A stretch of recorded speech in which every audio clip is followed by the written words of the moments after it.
السلام عليكم ورحمة الله وبركاته. الحمد لله نحمده ونستعينه ونستغفره ونعوذ بالله من شرور أنفسنا ومن سيئات أعمالنا. من يهدي الله فلا مضل له ومن يضلله فلا هادي له. ونشهد أن لا إله إلا الله وحده لا شريك له. ونشهد أن سيدنا وحبيبنا ونبينا ومولانا محمدا عبده ورسوله. فقد قال الله تبارك وتعالى في كلامه المجيد وفي الفرقان الحميد: أعوذ بالله من الشيطان الرجيم. بسم الله الرحمن الرحيم. إن الله وملائكته يصلون على النبي يا أيها الذين آمنوا صلوا عليه وسلموا تسليما. اللهم صل على سيدنا حبيبنا نبينا شفيعنا مولانا محمد وعلى آله وأصحابه وبارك وسلم.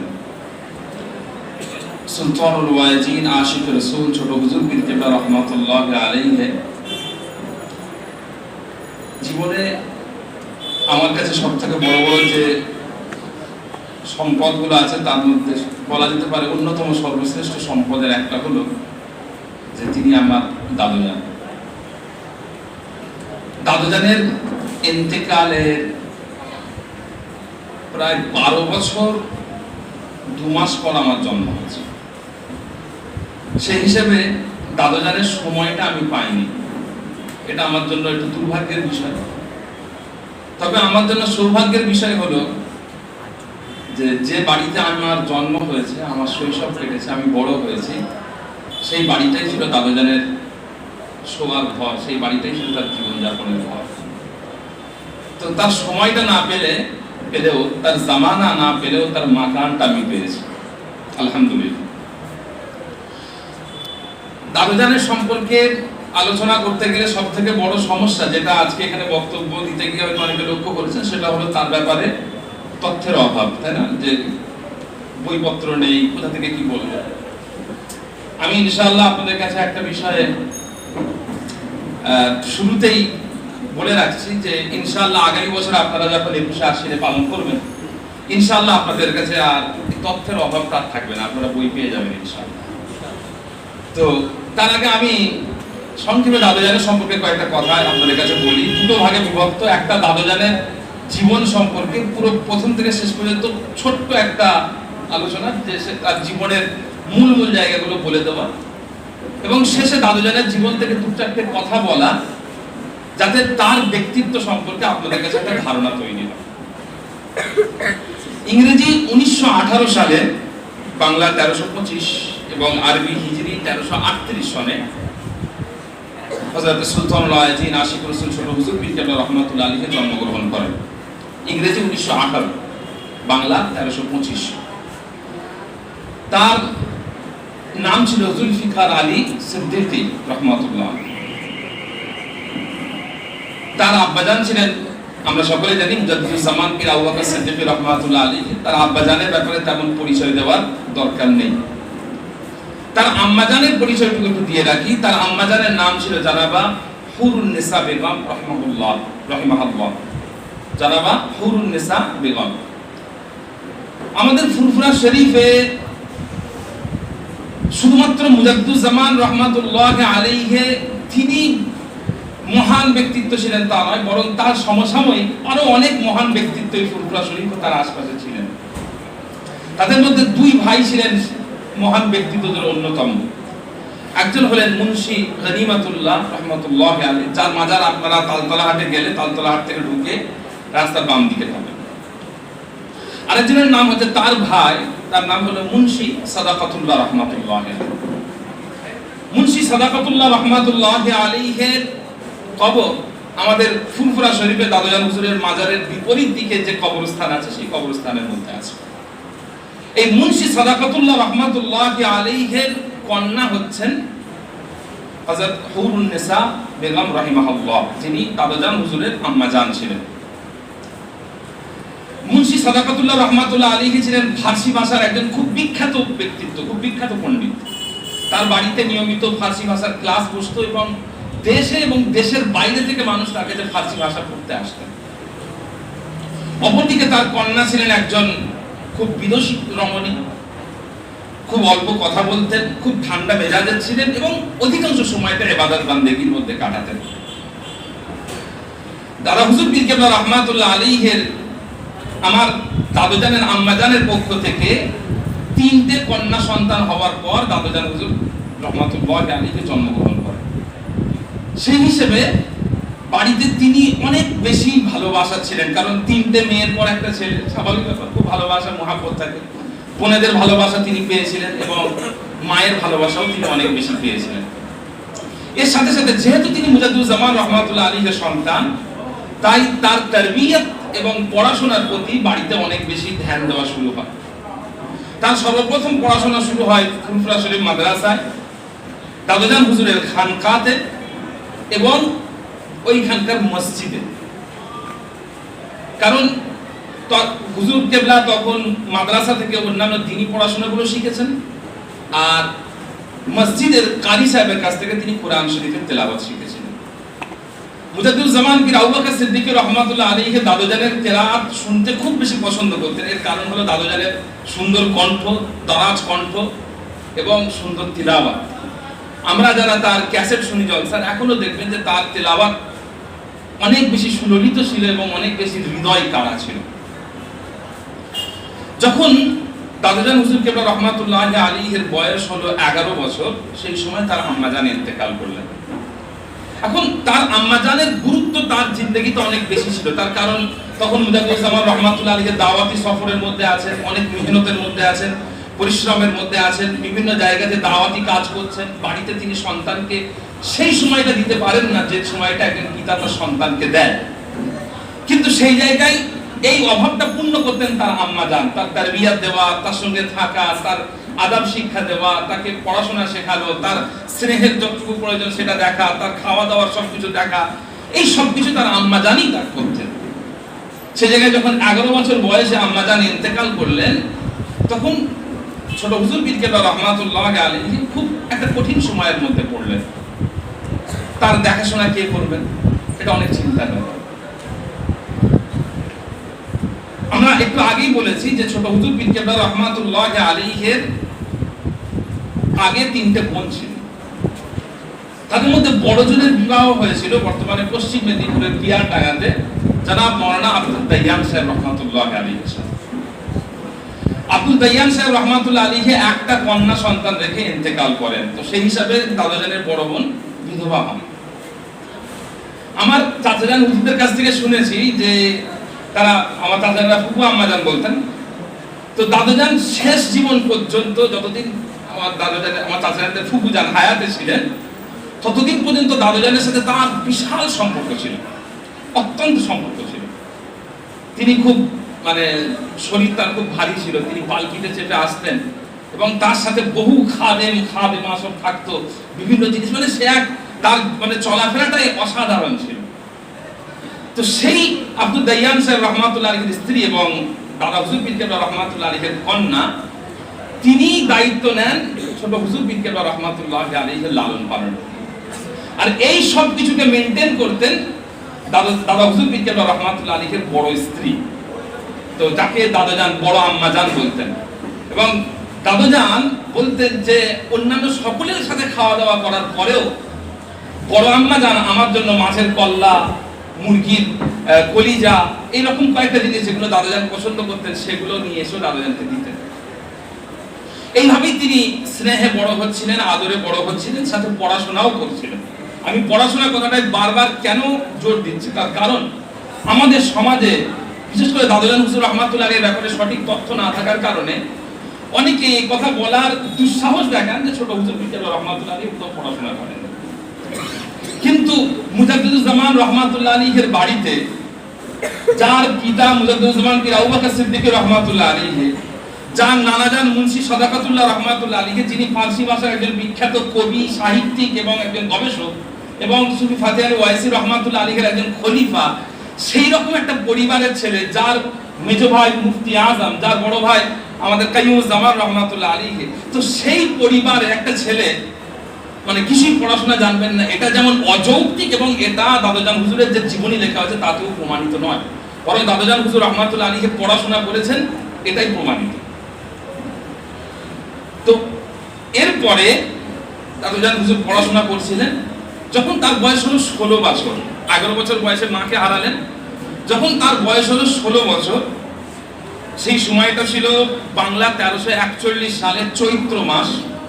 আমাদের ফুরফুরা শরীফের ছোট দরবারের পাশে একজন ব্যক্তি ছিলেন যার নাম হলো মিয়া আব্দুস সুলতান। তার মেয়ের সাথে হঠাৎ দাদা হুজুর রহমাতুল্লাহ কি মনে হলো 16 বছর বয়সে দাদাজানের সঙ্গে তার বিয়ে দিয়ে দিলেন। এবং বিয়েটা খুবই শান শওকতের সাথে হলো, খুবই সুন্দরভাবে হলো। আর এই বিয়েটা দাদাজান হুজুর রহমাতুল্লাহ আলাইহির জীবনে একটা মারাত্মক পরিবর্তন এনে দিল।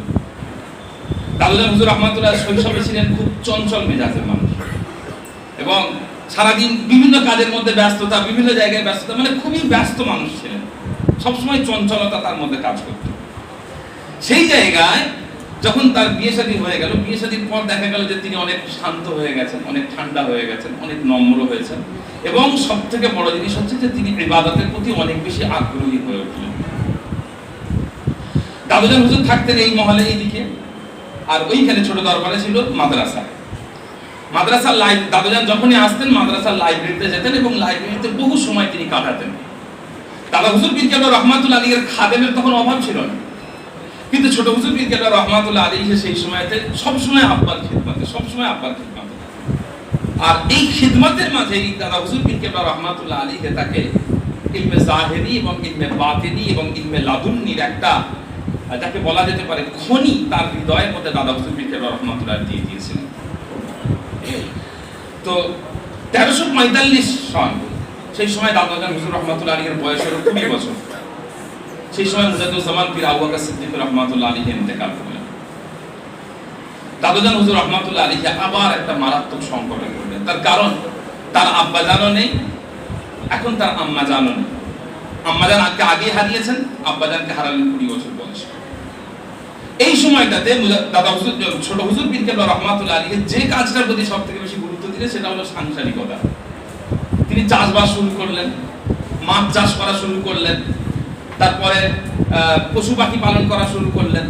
আমরা জানি যে আমাদের ফুলবাসীর পাশে একটা জায়গা আছে রাজাহাড়ির ডাঙ্গা বলে, আমাদের ওই জায়গাটা দাদা হুজুর পীর কেবলা রহমাতুল্লাহ আলাইহি কিনেছিলেন। তার কারণ যাদের কোনো জায়গা নেই, জমি নেই, কবর দেওয়ার জায়গা নেই, যাতে তাদের সেখানে কবর দেওয়া যায়। এবং এর আশপাশের বহু জায়গা মুজাদ্দিদুজ্জামান রহমাতুল্লাহ আলাইহি কিনেছিলেন, কিন্তু সেই জায়গাগুলো বিরান ছিল, কেউ ব্যবহার করতো না, বেকার পড়েছিল। দাদাজান হুজুর রহমাতুল্লাহ আলাইহিকে যেমন এক পাশে নিজে দাদা হুজুর রহমাতুল্লাহ থেকে যে জমি জায়গাগুলো পেয়েছেন সেগুলোতেও চাষবাস করতে লাগলেন, এবং ওই পতিত জমিগুলোকেও তিনি আবাদ করে সেখানে চাষবাস করা শুরু করলেন। এবং ইন্টারেস্টিং ব্যাপার হলো তিনি গ্রামের সব চাষিদেরকে জড়ো করলেন, করে তাদেরকে দিয়ে কাজ করাচ্ছেন, এবং তাদের সাথে তিনি নিজে মাঠে খাটছেন। কিন্তু ওর মাঝখানে তিনি তাদেরকে নামাজ শেখাচ্ছেন, তাদেরকে ইসলাম শেখাচ্ছেন, তাদেরকে শরিয়াতের কথা আলোচনা করছেন, এবং দেখা যাচ্ছে যে মাঠে চাষও হচ্ছে, এর সাথে সাথে মানুষজন ইসলামও শিখতে পারছে। এইভাবে চললো বেশ কিছুদিন। এরপর আসলে 3 বছর পর 1348 সন হঠাৎ করে ছোট হুজুর পীর কেবলা রহমাতুল্লাহ আলাইহি দাদাজানের খেয়াল হলো যে তাকে হজ করতে হবে। তখন বয়স খুব কম, 23 বছর মতো বয়স, হজ করতে হবে, কিন্তু কাছে টাকা নেই, কি করা যাবে? অবশেষে তিনি অন্যান্য হুজুরদের সঙ্গে, হুজুর কেবলাদের সাথে আলোচনা করে সিদ্ধান্ত নিলেন যে একটা জমি বিক্রি করে তিনি হজে যাবেন। জমি বিক্রি করলেন, এবং 1348 সালে তিনি কলকাতা থেকে হজ যাত্রা করা শুরু করলেন। তিনি যখন মক্কা শরীফে পৌঁছালেন প্রচুর ইবাদত বান্দেগী করলেন, এবং মক্কা শরীফ থেকে যখন মদিনা শরীফে গেলেন তার ইবাদত বান্দেগীর মাত্রা অনেক বাড়লো। বিশেষ করে হুজুর পাক সাল্লাল্লাহু আলাইহি ওয়াসাল্লামের রওজার পাকে রিয়াজুল জান্নাতের পাশে দীর্ঘ সময় তিনি ইবাদত বান্দেগী করতেন, এবং এক পর্যায়ে এমন একটা জায়গায় চলে গেল যে তিনি খুব অসুস্থ হয়ে পড়লেন মদিনা শরীফে গিয়ে, এবং সেখানে অসুস্থতা এত বাড়লো যে তাকে হসপিটালে ভর্তি করতে হলো। তিনি খুব মনটা খারাপ হলো, তিনি কান্নাকাটি শুরু করলেন হসপিটালে শুয়ে শুয়ে, বয়স অল্প। আল্লাহ, আমি আপনার হাবিবের দরবারে আসলাম একটু ইবাদত করবো বলে, কিন্তু ইবাদতের কোনো সুযোগ পাচ্ছি না, আমি হসপিটালে ভর্তি। সেই সময় তিনি একটা স্বপ্ন দেখলেন, ছোট হুজুর পীর কেবলা রহমাতুল্লাহ। তিনি দেখলেন যে তিনি একটা জামাতে আছেন, নামাজের জামাত, সেখানে মানুষজন সব সবুজ কাপড় পরে আছেন, এবং তিনি সেখানে হাজির আছেন, বহু মানুষ সেখানে জড়ো হয়েছে। কিন্তু অবশেষে ইমামত করার জন্য দায়িত্ব তাকে দেওয়া হলো। এই স্বপ্নটা এত সুন্দর স্বপ্ন ছিল, তিনি মদিনা শরীফের স্বপ্নটা দেখলেন যে একটা সবুজ কাপড় পরা এক জামাতে তিনি নামাজের ইমামতি করছেন। এই স্বপ্নটা যখন দেখলেন তার পরের দিনে তিনি শারীরিকভাবে সুস্থতা অনুভব করলেন এবং তিনি আবার মদিনা শরীফে ইবাদত বন্দেগী শুরু করলেন। মদিনা শরীফ থেকে ফিরে তার জীবনে টার্নিং পয়েন্ট শুরু হলো। তিনি গ্রামে এসে সর্বপ্রথম নিজের মসজিদে মিলাদ করলেন এবং সেই মিলাদ মাহফিলে এত সুন্দর হলো যে তারপর থেকে এবারে তাকে দাওয়াত করার জন্য, মিলাদের মাহফিলে দাওয়াত করার জন্য চারিদিক থেকে মানুষজন তাকে ডাকতে লাগলো। তিনি শুধু মিলাদ করতেন, লক্ষ্য করবেন তিনি জলসা করতেন না, তখন ওয়াজ করতেন না, শুধু মিলাদ। এরপর বেশ কয়েক বছর চলে যাওয়ার পর আমাদের জাঙ্গিপাড়ার একটা জায়গা আছে রক্তা, জায়গাটার নাম রক্তা। এই রক্তার সন্তোষপুর বলে একটা জায়গা আছে, সেই জায়গাতে হাজী ইরশাদ আলী বলে একজন ব্যক্তি সর্বপ্রথম দাউজান হুজুরকে ধরলেন যে আমার বাড়িতে ওয়াজ করতে হবে। দাউজান হুজুর তো কোনোদিন ওয়াজ করেননি, অত্যন্ত চিন্তায় পড়ে গেলেন যে কি ওয়াজ করবো, আমি তো ওয়াজ কোনোদিন করিনি, আমি তো জানি না ওয়াজ কিভাবে করতে হয়। খুব ভয় পেয়ে গেলেন। চারিদিকে প্রচার হলো যে ছোট হুজুরকে আপনারা ওয়াজ করবেন, কিন্তু তিনি নিজে প্রস্তুত নন। তিনি অবশেষে হাজী ইরশাদ সাহেবকে ডেকে বলছেন আমি যেতে পারবো না, ওয়াজ টাজ করতে পারবো না। তো তিনি জোর জবরদস্তি, না আপনাকে যেতেই হবে, প্রচার করেছি, বিয়ের জুতি হয়ে যাবে, এটা সেটা। তো তিনি খুব পেরেশান। কিন্তু যেদিন জলসার দাওয়াত তার আগের রাত্রে তিনি স্বপ্ন দেখলেন যে একটা জায়গাতে একটা জলসার মিম্বারে মুজাদ্দুজ্জামান রহমাতুল্লাহ আলীকে উঠছেন। কিন্তু হুজুর কেবলা এতটাই শরীরটা দুর্বল বয়সের কারণে এবং অসুস্থতার কারণে যে তিনি উঠতে পারছেন না। আর দাদুজান পিছন থেকে দাদা হুজুর পীর কেবলা রহমাতুল্লাহ আলীকে ধরেছেন, ধরে তুলে দেওয়ার জন্য চেষ্টা করছেন। তো যখন এরকম চলছে তখন স্বপ্নের মধ্যে দেখছে যে দাদা হুজুর রহমাতুল্লাহ আলীকে দাদুজানকে লক্ষ্য পেছন থেকে দাদুজানকে দেখলেন, দেখে বলে বাবা তুমি এসেছো? জি আব্বা। আচ্ছা এক কাজ করো, আমার শরীরটা ভালো লাগছে না, তুমি ওয়াজ করো। তো দাদুজান হুজুর সেই সময় ওয়াজ করছেন এবং তিনি স্বপ্নে দেখলেন যে ফারতাকিব ইয়াউমা তাআতিস সামাউ বিদুখানিন মুবিন, কোরআন শরীফের যে আয়াত ফারতাকিব ইয়াউমা তাআতিস সামাউ বিদুখানিন মুবিন, তিনি এই আয়াতটার তাফসীর করছেন। এই কথাটা শোনার সাথে, এই স্বপ্নটা দেখার সাথে সাথে দাদুজান হুজুরের মধ্যে একটা খুব জোশ তৈরি হলো, হ্যাঁ জলসা করতে পারবো। তিনি জলসা শুরু করলেন এবং সেই যে তার জলসা শুরু হলো, এরপর থেকে তার ইতিহাস, সেই জলসার ইতিহাস, ওয়াজের ইতিহাস এবং তিনি মাহফিলের ইতিহাস কল্পনা করা যাবে না, বলে শেষ করা যাবে না।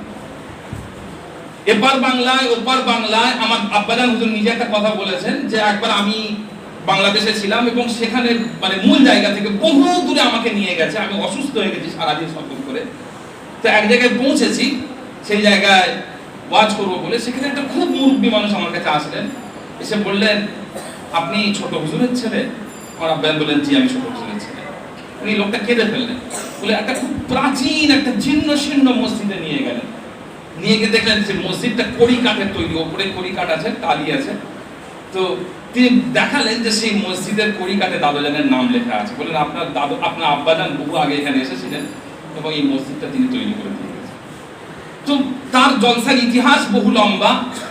শেষ যখন তিনি মালদায় গেলেন, আমার যতটুকু মনে পড়ে 7টা গাড়ি গিয়েছিল তার সাথে এবং দীর্ঘ সফর ছিল, পুরো মালদা মুর্শিদাবাদ এলাকায় বহু জলসা তিনি করেছেন। আমি সেই দিকে যাচ্ছি না কারণ সময় অল্প, আমি জাস্ট আপনাদের কাছে ধারণাটা দিতে চাই। তিনি জীবনের শেষ জলসা করলেন 1985 সালের 29শে সেপ্টেম্বর আমাদের কুরফা শরীফের পাশে তালতলা হাট মসজিদে তার দাওয়াত ছিল। ইন্তেকালের আগে দাদুজানের ডান উরুতে একটা বিষ ফোড়া হয়েছিল। আর তিনি মানুষটা মানে একটু নিজের শরীরের প্রতি মানে একটু বেপরোয়া ছিলেন দাদুজান। তো তিনি ওটাকে একটু খুব চুলকাতো, তো সরসর করতো, তো তিনি চুলকে দিয়েছিলেন। দেওয়ার পরেই ওটার বিষ ফোড়াটা খুব বেড়ে গেছিল, শরীর অত্যন্ত খারাপ হয়ে গেছিল। তো তিনি বলছিলেন যে বাবা আমি জলসা করতে পারবো না। তালতলা হাটের মানুষ খুব জোর করলে যে হুজুর আপনাকে আসতেই হবে, আপনি দোয়া করে চলে যাবেন, যেমন হয় একজন জলসা করলে যেমন ভাবে তারা ডেকে নিয়ে যান। তো দাদুজান গেলেন শেষ পর্যন্ত এবং ওখানে পৌঁছে কি এমন হলো যে তিনি জাস্ট দোয়া করার জন্য যাবেন, কিন্তু প্রায় 1.5 ঘন্টা ওয়াজ করলেন তালতলা হাটে। এবং ওয়াজ করে তাকে তিনি যখন বাড়িতে আসলেন, মানে মোনাজাতের সময় থেকে তার কথাবার্তার মধ্যে একটা দুর্বলতা লক্ষ্য করা যাচ্ছিল, যে খুব ক্লান্তি কষ্ট লক্ষ্য করা যাচ্ছে। তাকে নিয়ে আসা হলো। নিয়ে আসার পর দাদুজান হুজুর রহমাতুল্লাহ আলাইহি বাড়িতে ঢুকলেন। ঢোকার পর থেকে তার যে শারীরিক অসুস্থতা শুরু হলো, এবারে সেটা রোজ প্রতিনিয়ত বাড়তে থাকলো।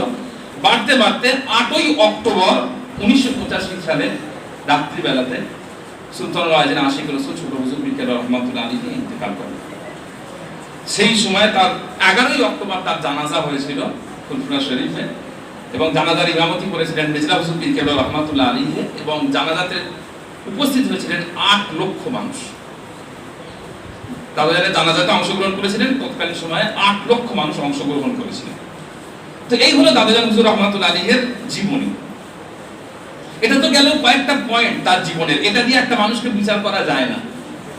বিচার করা যায়, একটা মানুষকে বিচার করা যায় কিসের ভিত্তিতে? সেটা হলো তার আখলাকের ভিত্তিতে। কুরআন শরীফের একটা আয়াত যেখানে আল্লাহ রাব্বুল আলামিন মুসলমানদের পরিচয় দিয়েছেন, সেখানে আল্লাহ তাআলা বলছেন যে আসলুহা থাবিতুন ওয়া ফারউহা ফিস সামা। একটা মুমিনের পরিচয় হলো যে তার শিকড়, সে মুমিন একটা গাছের মতো, মুমিন একটা গাছের মতো, কাশাজারাতিন আসলুহা থাবিতুন ওয়া ফারউহা ফিস সামা। মুমিন হচ্ছে একটা গাছের মতো যার শিকড় মাটিতে থাকবে কিন্তু তার ডালপালা আসমানে থাকবে। এটা একটা মুমিনের পরিচয়। খুব মারাত্মক কথা।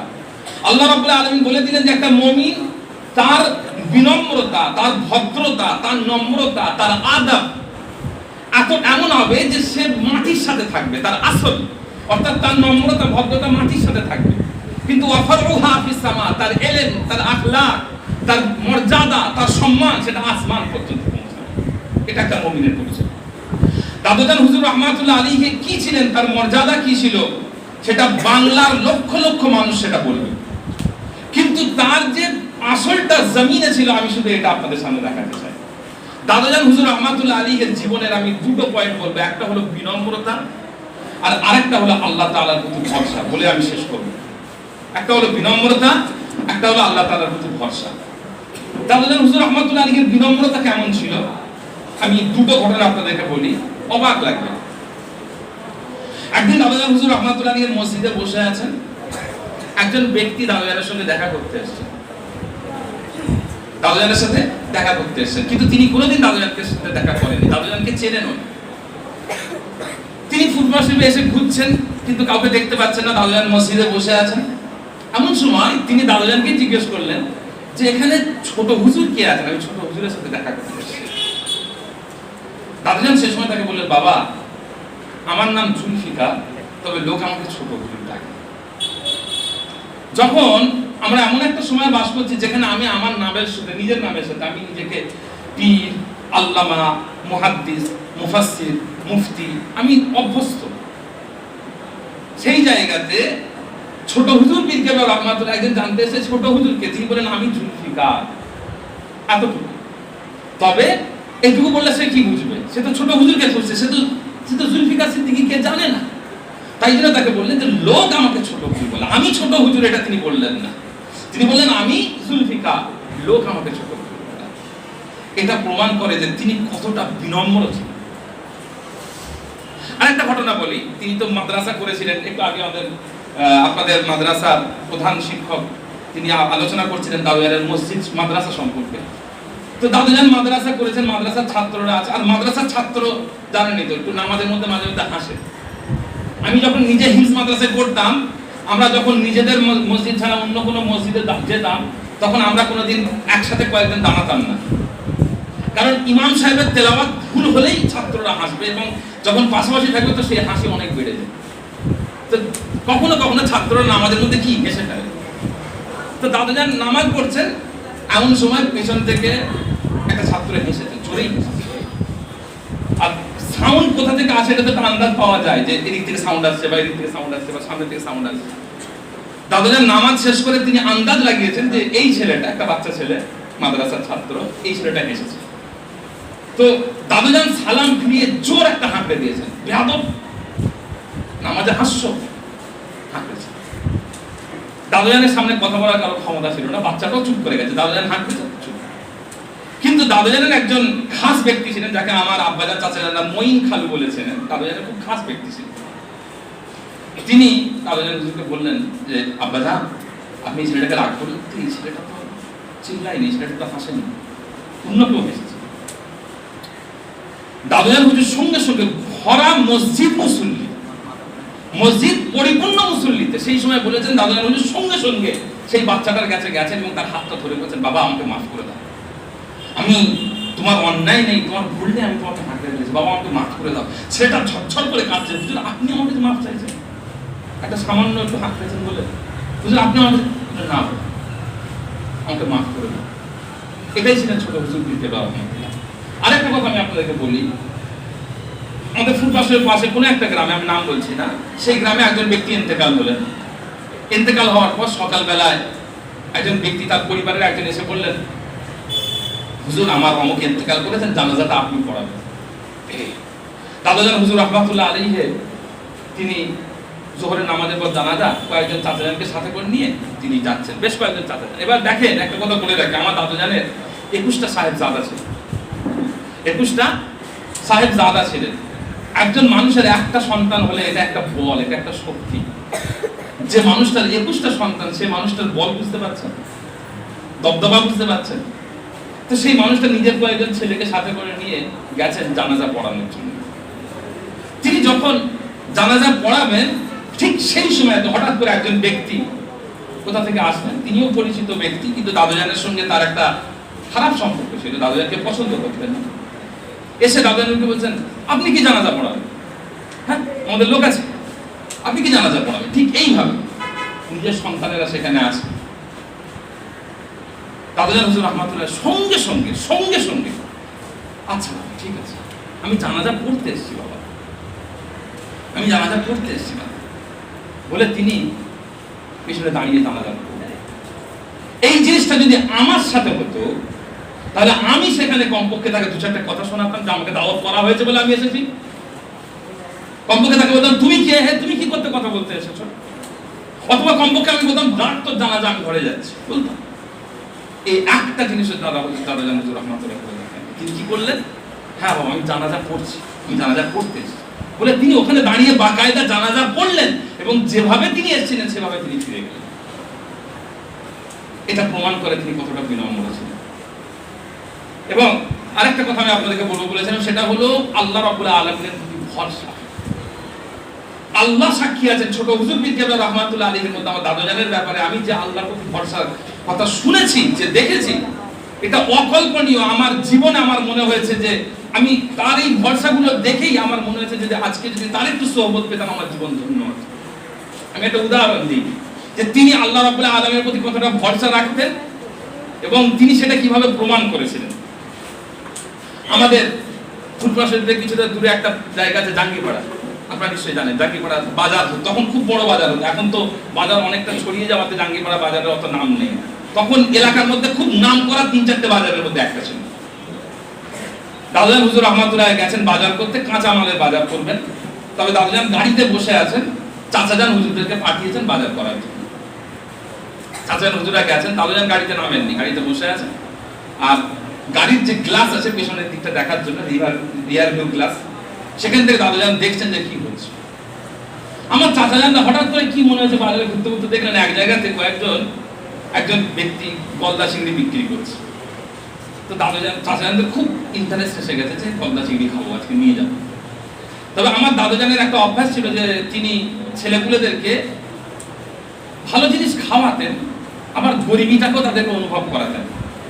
কোনোদিন আমার দাদুজান আমার চাচাজানদেরকে ঐশ্বর্য, আনন্দ এই জিনিসগুলো উপভোগ করাননি। আমার আব্বাজান নিজে বলেছেন যে রোজ এঁটো সেদ্ধ আমি জীবনে দেখিনি, কি হয় আল্লাহ ভালো জানেন, প্রচুর তলায় হয় এরকম কিছু হয়, আমি জীবনে দেখিনি। রোজ এঁটো সেদ্ধ রান্না হয়। তো একদিন আব্বাজান ভাত খাচ্ছেন, দেখেছেন ফের এঁটো সেদ্ধ। দাদিজানকে ধরে একটু, তখন তো বয়স অল্প, একটু চিল্লে উঠেছে যে রোজ এঁটো সেদ্ধ খাবো। আর দাদুজান তখন সকালবেলা বাইরে ছিলেন, দরবারে ছিলেন, খবরের কাগজ এসছে, তো সেই খবরের কাগজটা নিয়ে তিনি ঘরে ঢুকছেন। আর যেমনি এই কথাটা শুনেছেন যে রোজ এঁটো সেদ্ধ খাবো, আব্বাজানকে দেখেছেন, দেখে বলছেন ফজরের নামাজ পড়েছিস? ঠিক এইভাবে, ফজরের নামাজ পড়েছিস? না বাবা। সঙ্গে সঙ্গে হাতে যে খবরের কাগজটা মোড়া ছিল এটা দিয়ে মার শুরু, সঙ্গে সঙ্গে। তো তিনি ছেলেদেরকে খুব শাসনের উপর রাখেন, খুবই শাসনের উপর রাখেন। কোন ছাত্র নামাজ কাজা করলে তার নাক ঘষলানি দেওয়াতেন, যে নাক ঘষলানি দেওয়া। নিজের ছেলে একটা নামাজ কাজা হচ্ছে, তারও সেম নাক ঘষলানি দেওয়া একসাথে। তো দাদুজান হুজুরদের এই দারিদ্রের একটা অংশ হিসেবে ছিল যে চাচাজান হুজুররা তৎকালীন সময় খুব ভালো কাপড় চোপড় পরতেন না, সাধারণ মানের কাপড় চোপড় পরতেন। আমার আব্বারা নিজে বলেছেন যে আমাদের চামড়ার জুতো কোনোদিন পরতে দেননি আমার আব্বাদের। তো দোকানে গেছেন গলদা চিংড়ির জন্য জাঙ্গিপাড়া বাজারে, যিনি বিক্রি করছেন তিনি একজন বাংলাদেশ থেকে আসা হিন্দু, তার মধ্যে মুসলমানদের প্রতি একটা বিদ্বেষ আগে থেকেই রয়েছে। দাদুজানরা গেছেন সাধারণ মানের কাপড়, মাথায় টুপি, দেখে একটা মাদ্রাসার ছাত্র বলে মনে হচ্ছে। তো চাচাজান হুজুররা গিয়ে জিজ্ঞেস করছেন যে গলদা চিংড়ি কত করে কেজি। এই কথাটা শোনার সাথে সাথে সেই দোকানদার বলছে, ওই যাই থেকে, তুই কি গলদা চিংড়ি, তোরা কি গলদা চিংড়ি, যাই থেকে সরে যা। ঠিক এইভাবে তোরা কিনতে পারবি না, খেতে পারবি না। দাদুজান হুজুর এই কথাটা গাড়ি থেকে শুনতে পেরেছে, সঙ্গে সঙ্গে গাড়ির দরজাটা খুললেন, বের হলেন, জিজ্ঞেস করলেন কি বললেন,